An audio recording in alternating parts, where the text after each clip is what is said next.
Assalamualaikum warahmatullahi wabarakatuh. Hari ini kita akan coba bercerita pemilu 2024. Pemilu 2024 adalah pemilunya anak muda. Karena atas nama proporsi dan keterwakilan seharusnya pemilu 2024 adalah panggungnya anak muda Indonesia, khususnya di Sumatera Barat. Kenapa? Nah, mari kita bahas bersama. Bapak Ibu yang kami hormati, bagi saya pemilu 2024 adalah pemilunya anak muda dan panggungnya anak muda di Sumatera Barat. Yang saya anggap anak muda di sini adalah Gen Z dan milenial. Mereka yang berusia 15 tahun hingga 39 tahun. Nah, kenapa dianggap sebagai tahunnya anak muda? Karena alasannya pertama, di tahun 2024 proporsi dari Gen Z atau milenial di 2024 berjumlah presentasi 54%. Artinya sudah lebih dari 50%, dan kalau sudah lebih dari 50% berarti mereka memegang peranan penting dalam menentukan arah negara ini atau arah daerah mereka dan keterwakilan mereka di dalam panggung politik. Fakta yang kedua, berdasarkan survei yang dilakukan CSIS akhir tahun Agustus 2022, di situ mereka dikatakan terjadinya peningkatan partisipasi anak muda di dalam pemilu 2019, dan kemudian nanti peningkatan tersebut akan terjadi pada pemilu 2024, di mana peningkatan tersebut di angka 85% pada tahun 2019, dan kemudian di 2024 akan mencapai angka di 91,3%. Kalau nggak salah saya dari hasil penelitian CSIS. Jadi secara umum bisa dikatakan bahwa sudah muncul partisipasi dan keinginan dari anak muda untuk masuk dalam panggung politik. Tetapi saya ingin memberikan kenyataan yang cukup pahit bagi anak muda di Sumatera Barat, atau karena ketertarikan mereka di dalam bidang politik tersebut tidak diikuti dengan keinginan yang sama untuk kemudian mereka berkompetisi masuk ke dalam pileg maupun di pilkada. Karena kalau kita lihat angkanya sama juga survei yang dikeluarkan CSIS, di sini dikatakan bahwa sekitar 84% sampai dengan 85% itu anak muda tidak tertarik dengan jabatan sebagai anggota legislatif maupun jabatan eksekutif atau kepala daerah. Ini yang sangat memprihatinkan sebetulnya, karena keterwakilan mereka di dalam panggung politik itu menjadi kecil sekali, karena mereka diwakili oleh orang-orang tua, orang-orang yang tidak memiliki kesamaan visi, kesamaan ide-ide, kesamaan kecepatan, energi, kesamaan visi jangka panjang, dan mereka yang diwakili ini lah yang menjadi masalah. Fakta lain dalam keterwakilan anak muda di dalam panggung legislatif kita bisa lihat di Pileg 2019. di mana di Pileg 2019 mereka yang terpilih yang berumur di bawah 30 tahun, mulai dari 21 sampai 30 tahun,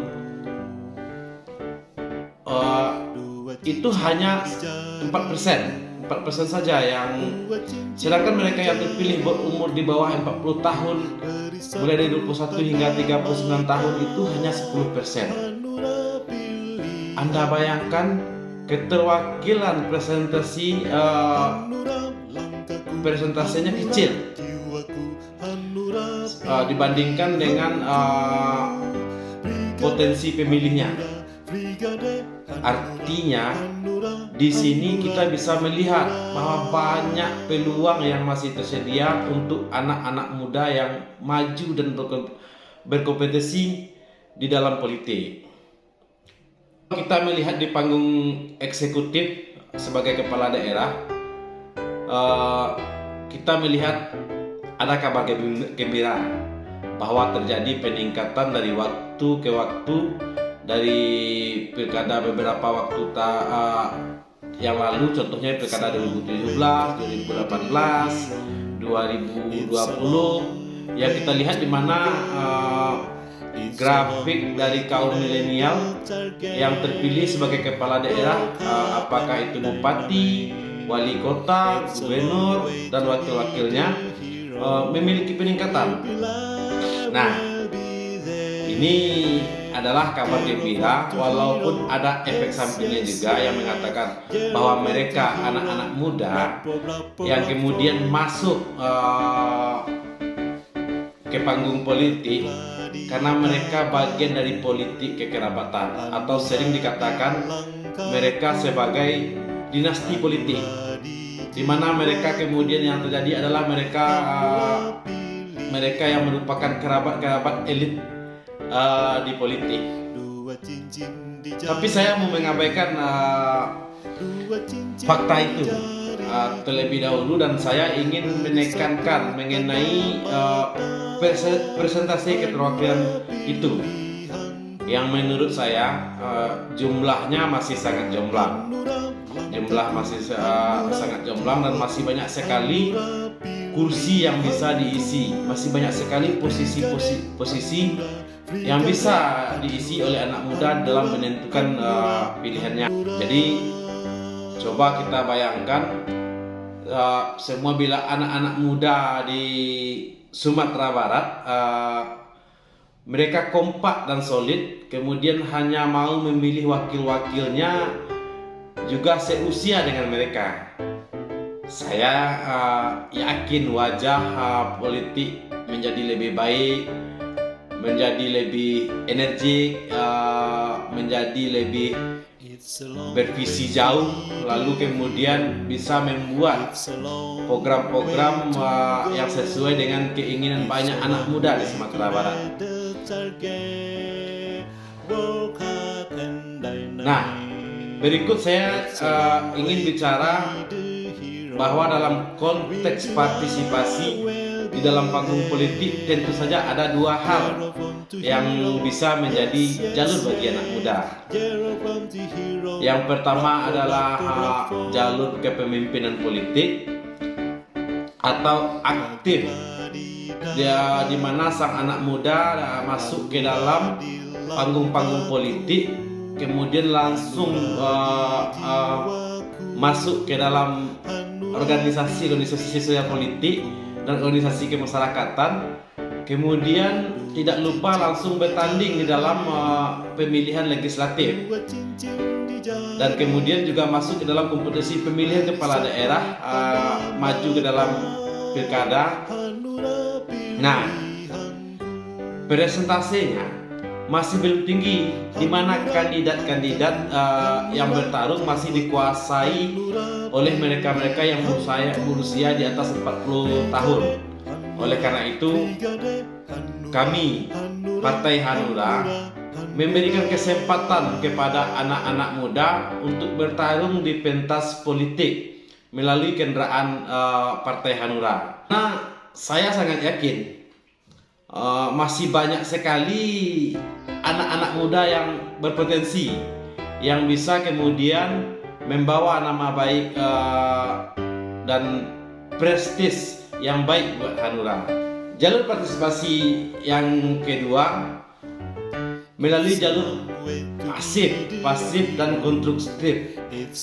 Bapak Ibu yang kami banggakan, mungkin Anda mau mengatakan saya tidak tertarik untuk menjadi anggota legislatif, atau Anda tidak tertarik untuk menjadi kepala daerah. Oke, tidak ada masalah. Kalau Anda tidak tertarik, tapi bukan berarti Anda mengabaikan politik. Anda harus menjadi pemilih yang cerdas. Pemilih yang cerdas adalah pemilih yang tidak terpengaruh oleh isu-isu hoak, pemilih yang tidak terpengaruh oleh isu-isu sara. Kemudian yang cerdas adalah pemilih yang betul-betul bisa melihat kandidat yang menjadi pilihan, kemudian mana yang akan dipilih. Tentu saja bila cerdas dalam berpolitik, Anda akan tahu siapa yang akan menjadi pilihan Anda, dan siapa yang akan boleh Anda pilih. Mereka yang pernah menjadi tahanan atau tahanan napi koruptor, pengguna narkoba, judi dan lain-lain, menurut saya itu tidak layak untuk menjadi calon legislatif atau kepala daerah. Kemudian mereka yang sudah terpilih tetapi mereka lupa dengan amanahnya, tidak pernah turun ke lapangan, tidak pernah melakukan kunjungan kerja, tidak pernah mendengarkan aspirasi masyarakat. Menurut saya incumbent yang seperti ini tidak layak untuk kita pilih lagi. Kemudian mereka yang maju di panggung legislatif dan kepala daerah, yang kemudian hanya berpoya-poya dengan menghambur-hamburkan uang, melakukan money politik, membeli suara Anda. Menurut saya mereka yang seperti ini tidak layak untuk Anda pilih. Anda harus memilih mereka-mereka yang mempunyai track record bersih, mereka yang mempunyai misi yang mulia untuk memperbaiki daerah Anda, untuk mewujudkan kesejahteraan, keadilan dengan baik di daerah Anda. Itulah yang akan dipilih. Mereka yang mempunyai komitmen yang jelas, itulah yang mesti Anda pilih. Jadi walaupun Anda berada di jalur yang pasif, tapi Anda menjadi pemilih yang cerdas.